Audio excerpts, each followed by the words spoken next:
Chapter 26. Marcus welcomes and greets Cyrenius.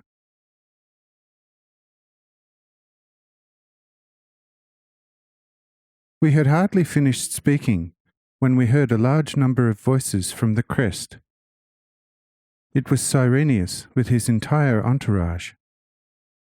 And riding upon a colt next to Cyrenius, and dressed in fine Roman apparel, was the boy Joso, resurrected by me from fullest death at Jerus' new crypt. When Cyrenius reached the fairly extended yard before the hut, he asked the two sons whether this was the warrior Marcus's dwelling. And bowing down low, the sons said, "Yes, your exalted lord and commander." Marcus simultaneously steps up to Cyrenius deferentially in Roman style and says, "Exalted lord and commander, nothing in the world could have held me back from spontaneous response to your most gracious summons. But I am putting up a guest and several of his disciples and companions, who must undoubtedly be a god, because he effects things through his mere will that no mortal has yet effected upon this earth.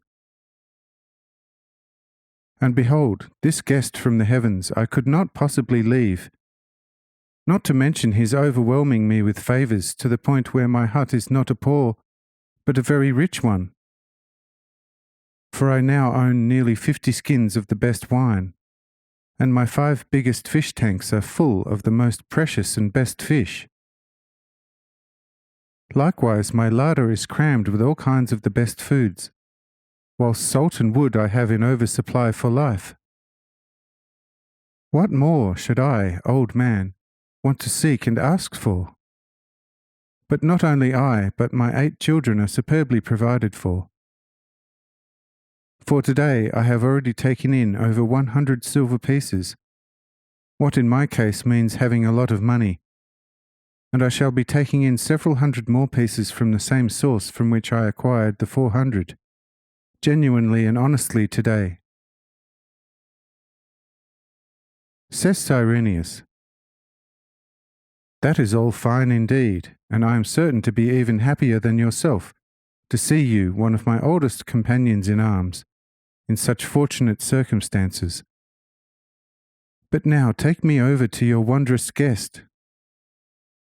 On his account, primarily, I have come from the city, because in accord with the messenger's testimony, I surmise that he is the godly Jesus of Nazareth, whom I shall not be able eternally to thank for the endlessly immense favours which he has bestowed upon me, spiritually and physically. Hence, take me over to him straight away." Cyrenius had not recognized me forthwith, because I was still seated at the table with the disciples, in the thick shade of the chestnut tree, whose leafy branches in some places hung right down to earth. Marcus led Cyrenius straight over to me, together with the boy Joso. On catching sight of me, tears of joy at once came to Cyrenius's eyes, and he said, "Yes, it is you, just as I thought.